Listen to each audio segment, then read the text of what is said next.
Dracula's Guest by Bram Stoker. Part 4.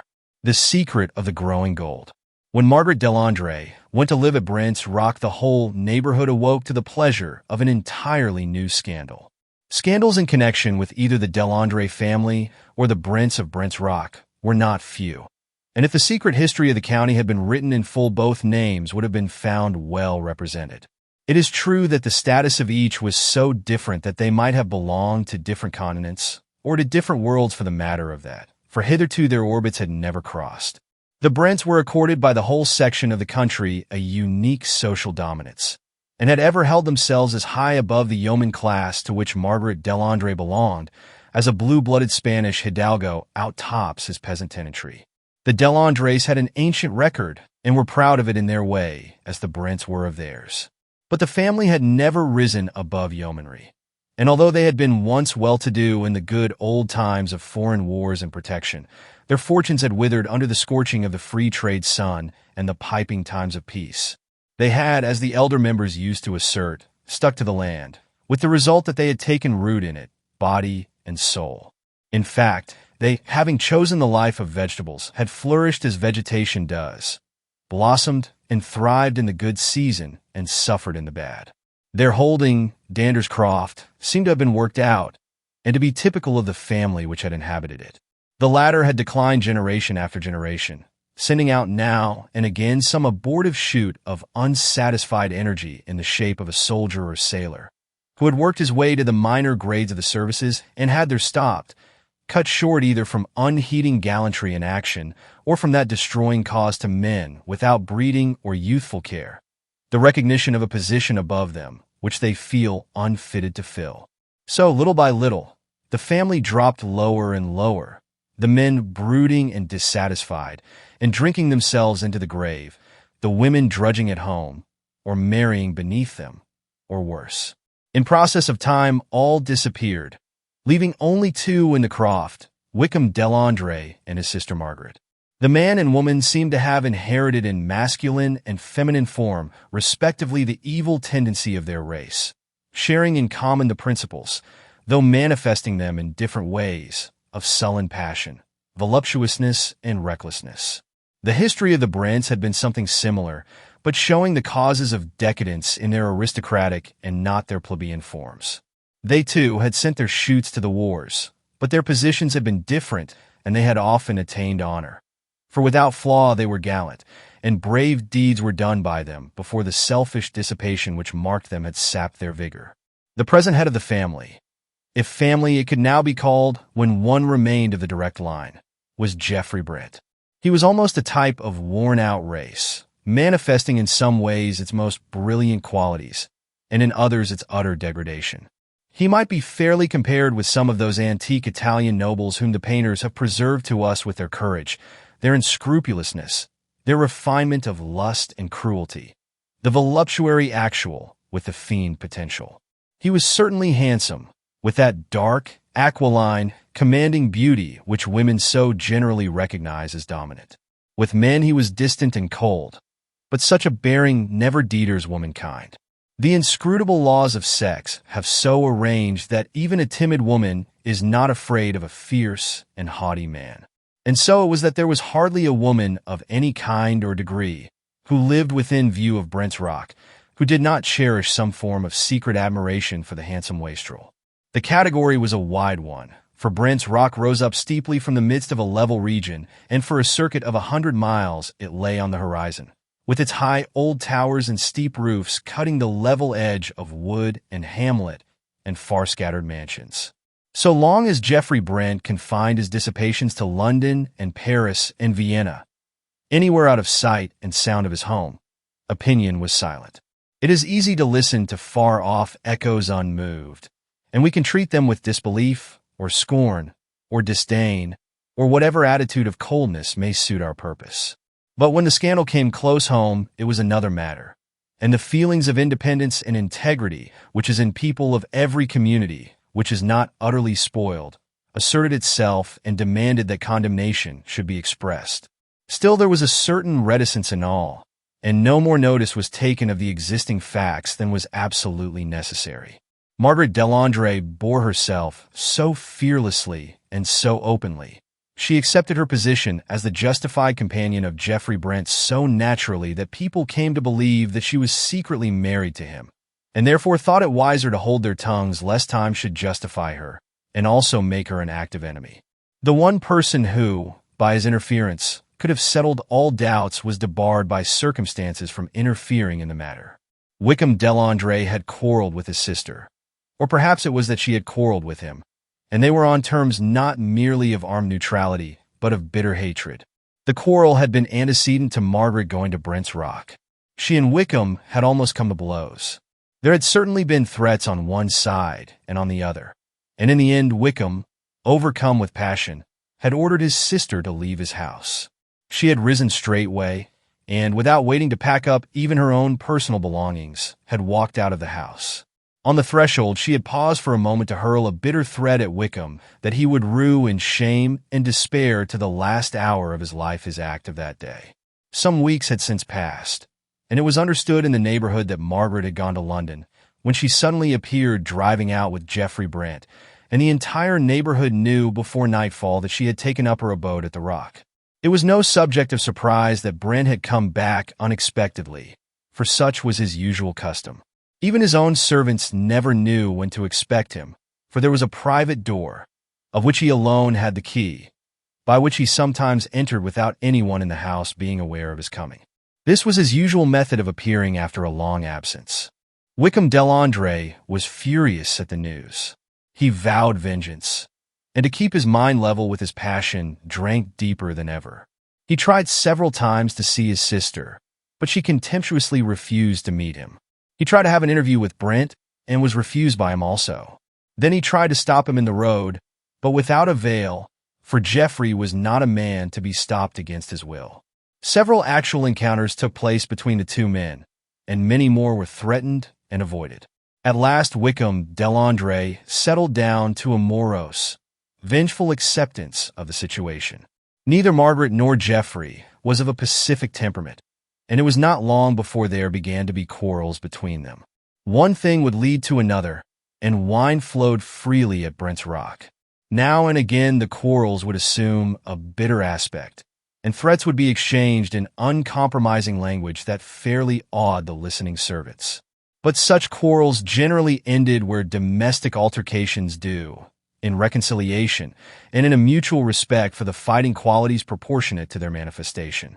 Fighting for its own sake is found by a certain class of persons, all the world over, to be a matter of absorbing interest, and there is no reason to believe that domestic conditions minimize its potency. Geoffrey and Margaret made occasional absences from Brent's Rock, and on each of these occasions Wickham Delandre also absented himself. But as he generally heard of the absence too late to be of any service, he returned home each time in a more bitter and discontented frame of mind than before. At last there came a time when the absence from Brent's Rock became longer than before. Only a few days earlier there had been a quarrel, exceeding in bitterness anything which had gone before. But this, too, had been made up, and a trip on the continent had been mentioned before the servants. After a few days, Wickham Delandre also went away, and it was some weeks before he returned.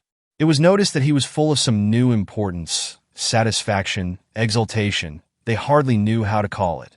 He went straightway to Brent's Rock and demanded to see Geoffrey Brent, and on being told that he had not yet returned, said, with a grim decision which the servants noted, "I shall come again. My news is solid. It can wait," and turned away. Week after week went by, and month after month, and then there came a rumor, certified later on, that an accident had occurred in the Zermatt Valley.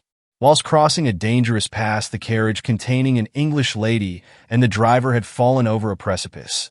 The gentleman of the party, Mr. Geoffrey Brent, having been fortunately saved as he had been walking up the hill to ease the horses. He gave information, and search was made. The broken rail, the excoriated roadway, the marks where the horses had struggled on the decline before finally pitching over into the torrent, all told the sad tale. It was a wet season, and there had been much snow in the winter, so that the river was swollen beyond its usual volume, and the eddies of the stream were packed with ice. All search was made, And finally, the wreck of the carriage and the body of one horse were found in an eddy of the river. Later on, the body of the driver was found on the sandy, torrent-swept waste near Tash. But the body of the lady, like that of the other horse, had quite disappeared, and was what was left of it by that time, whirling amongst the eddies of the Rhone on its way down to the Lake of Geneva. Wickham Delandre made all the inquiries possible, but could not find any trace of the missing woman. He found, however, in the books of the various hotels the name of Mr. and Mrs. Geoffrey Brent, and he had a stone erected at Zermatt to his sister's memory, under her married name, and a tablet put up in the church at Breton, the parish in which both Brent's Rock and Danders Croft were situated. There was a lapse of nearly a year after the excitement of the matter had worn away, and the whole neighborhood had gone on its accustomed way. Brent was still absent, and Delandre more drunken, more morose, and more revengeful than before. Then there was a new excitement. Brent's Rock was being made ready for a new mistress. It was officially announced by Geoffrey himself in a letter to the vicar that he had been married some months before to an Italian lady, and that they were then on their way home. Then a small army of workmen invaded the house, and hammer and plane sounded, and a general air of size and paint pervaded the atmosphere. One wing of the old house, the south, was entirely redone, and then the great body of the workmen departed, leaving only materials for the doing of the old hall when Geoffrey Brent should have returned, for he had directed that the decoration was only to be done under his own eyes. He had brought with him accurate drawings of a hall in the house of his bride's father, for he wished to reproduce for her the place to which she had been accustomed. As the molding had all to be redone, some scaffolding poles and boards were brought in and laid on one side of the great hall, and also a great wooden tank or box for mixing the lime, which was laid in bags beside it. When the new mistress of Brent's Rock arrived, the bells of the church rang out, and there was a general jubilation. She was a beautiful creature, full of the poetry and fire and passion of the South, and the few English words which she had learned were spoken in such a sweet and pretty broken way that she won the hearts of the people almost as much by the music of her voice as by the melting beauty of her dark eyes. Geoffrey Brent seemed more happy than he had ever before appeared, but there was a dark, anxious look on his face that was new to those who knew him of old, and he started at times as though at some noise that was unheard by others. And so months passed, and the whisper grew that at last Brent's Rock was to have an heir. Geoffrey was very tender to his wife, and the new bond between them seemed to soften him.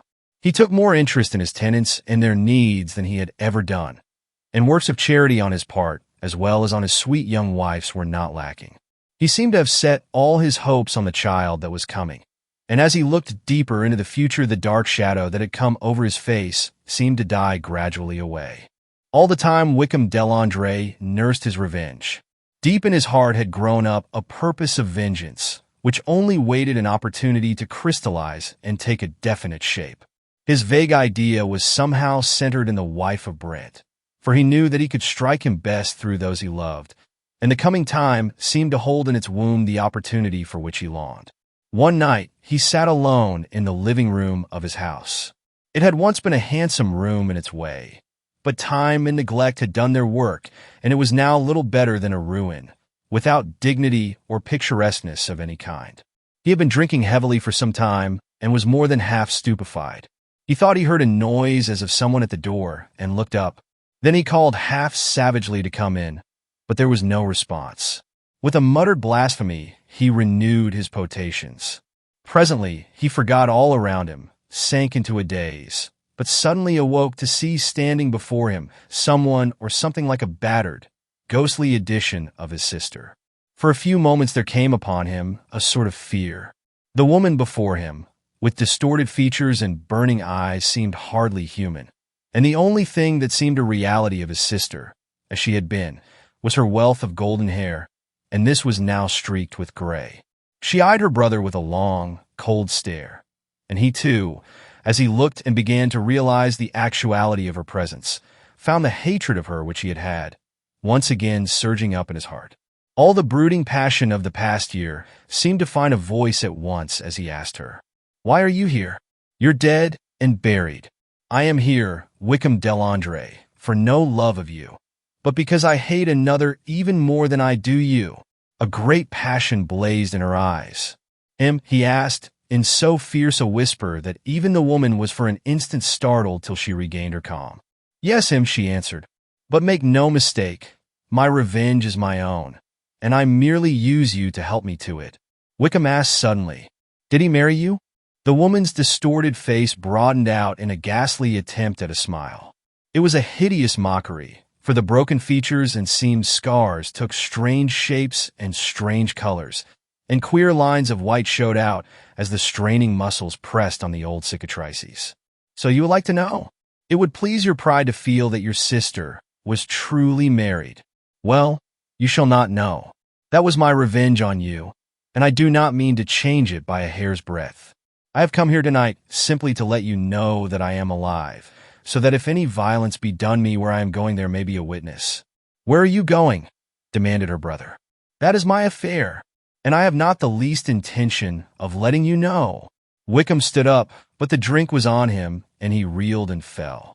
As he lay on the floor, he announced his intention of following his sister, and with an outburst of splenetic humor told her that he would follow her through the darkness by the light of her hair and of her beauty.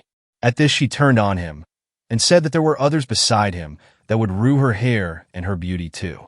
As he will, she hissed, for the hair remains though the beauty be gone. When he withdrew the linchpin and sent us over the precipice into the torrent, he had little thought of my beauty. Perhaps his beauty would be scarred like mine where he whirled, as I was, among the rocks of the Visp, and frozen on the ice pack in the drift of the river. But let him beware. His time is coming. And with a fierce gesture she flung open the door and passed out into the night. Later on that night, Mrs. Brent, who was but half asleep, became suddenly awake and spoke to her husband. Geoffrey was not that the click of a lock somewhere below our window, but Geoffrey, though she thought that he too had started at the noise, seemed sound asleep and breathed heavily. Again Mrs. Brent dozed, but this time awoke to the fact that her husband had arisen and was partially dressed. He was deadly pale, and when the light of the lamp which he had in his hand fell on his face, she was frightened at the look in his eyes. What is it, Geoffrey? What dost thou? She asked. Hush, little one, he answered in a strange, hoarse voice. Go to sleep. I am restless, and wish to finish some work I left undone. Bring it here, my husband, she said. I am lonely, and I fear when thou art away. For reply he merely kissed her and went out, closing the door behind him. She lay awake for a while, and then nature asserted itself, and she slept.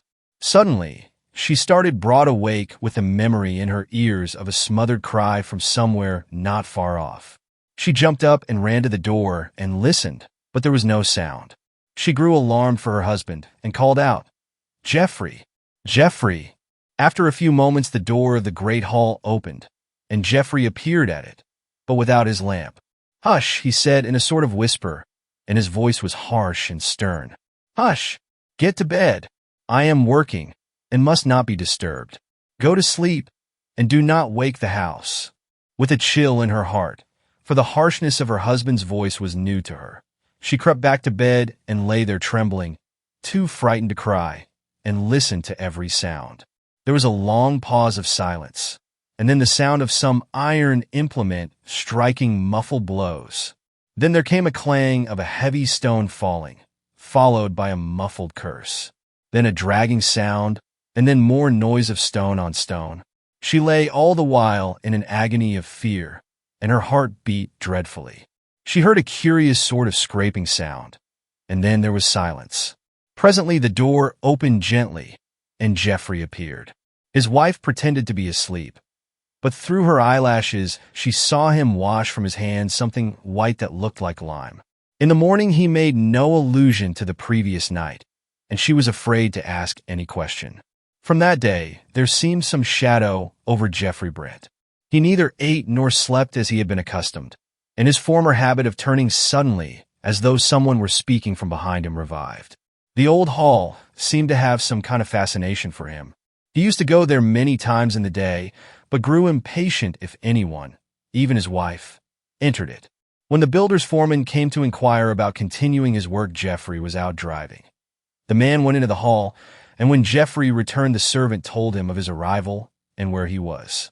With a frightful oath, he pushed the servant aside and hurried up to the old hall.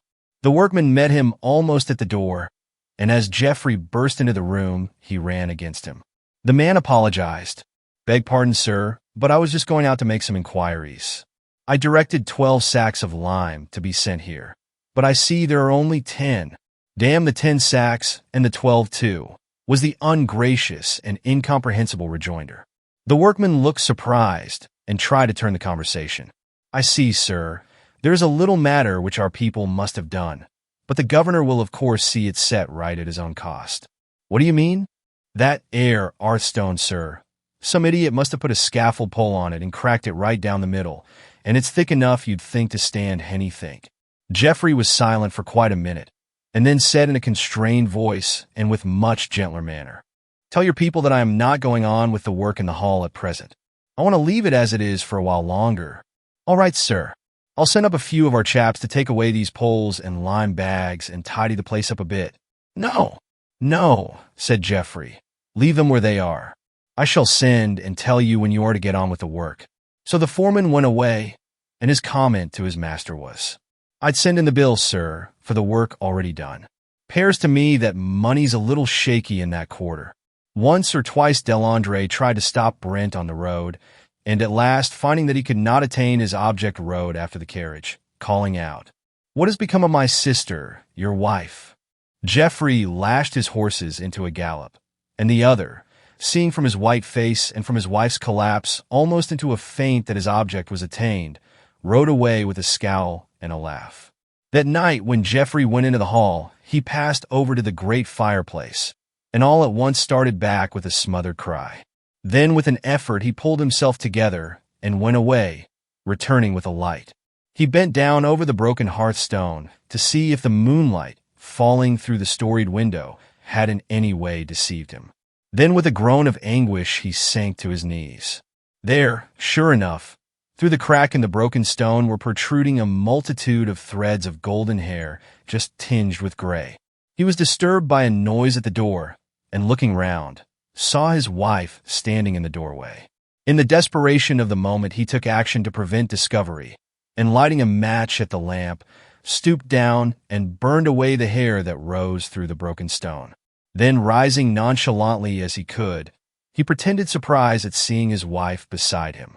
For the next week he lived in an agony, for whether by accident or design, he could not find himself alone in the hall for any length of time. At each visit the hair had grown afresh through the crack, and he had to watch it carefully lest his terrible secret should be discovered. He tried to find a receptacle for the body of the murdered woman outside the house, but someone always interrupted him, and once, when he was coming out of the private doorway, he was met by his wife, who began to question him about it, and manifested surprise that she should not have before noticed the key which he now reluctantly showed her. Geoffrey dearly and passionately loved his wife, so that any possibility of her discovering his dread secrets, or even of doubting him, filled him with anguish, and after a couple of days had passed, he could not help coming to the conclusion that at least she suspected something. That very evening, she came into the hall after her drive and found him there sitting moodily by the deserted fireplace. She spoke to him directly. "Geoffrey, I have been spoken to by that fellow Delandre, and he says horrible things. He tells to me that a week ago his sister returned to his house, the wreck and ruin of her former self, with only her golden hair as of old, and announced some fell intention. He asked me where she is, and oh, Geoffrey, she is dead, she is dead. So how can she have returned? Oh, I am in dread, and I know not where to turn." For answer, Geoffrey burst into a torrent of blasphemy, which made her shudder. He cursed Delandre and his sister and all their kind, and in especial he hurled curse after curse on her golden hair. "Oh, hush, hush," she said, and was then silent, for she feared her husband when she saw the evil effect of his humor. Geoffrey, in the torrent of his anger, stood up and moved away from the hearth, but suddenly stopped as he saw a new look of terror in his wife's eyes. He followed their glance, and then he, too, shuddered, for there on the broken hearthstone lay a golden streak as the point of the hair rose through the crack. "Look, look," she shrieked. "Is it some ghost of the dead? Come away!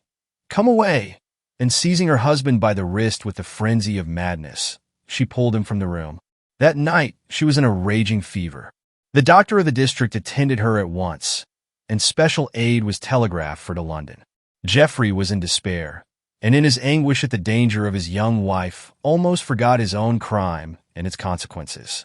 In the evening, the doctor had to leave to attend to others, but he left Geoffrey in charge of his wife.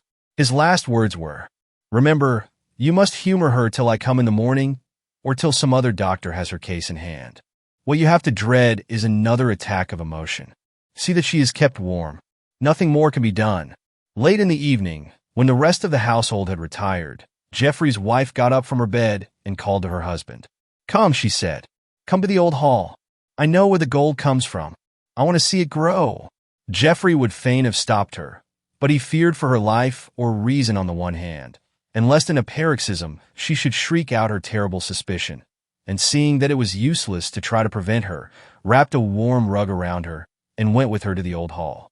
When they entered, she turned and shut the door and locked it. "We want no strangers amongst us three tonight," she whispered with a wan smile. "We three? Nay, we are but two," said Geoffrey with a shudder. He feared to say more. "Sit here," said his wife as she put out the light. "Sit here by the hearth and watch the gold growing.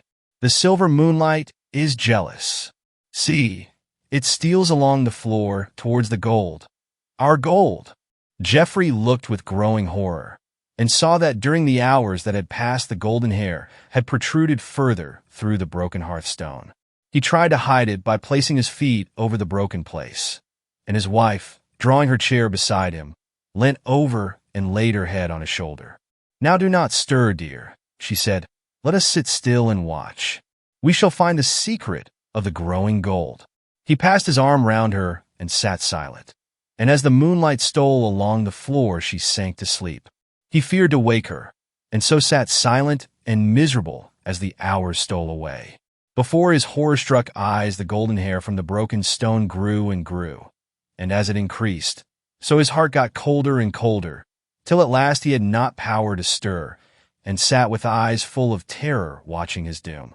In the morning when the London doctor came, neither Geoffrey nor his wife could be found. Search was made in all the rooms, but without avail. As a last resource, the great door of the old hall was broken open, and those who entered saw a grim and sorry sight. There by the deserted hearth Geoffrey Brant and his young wife sat cold and white and dead. Her face was peaceful, and her eyes were closed in sleep. But his face was a sight that made all who saw it shudder, for there was on it a look of unutterable horror. The eyes were open and stared glassily at his feet, which were twined with tresses of golden hair, streaked with gray, which came through the broken hearthstone.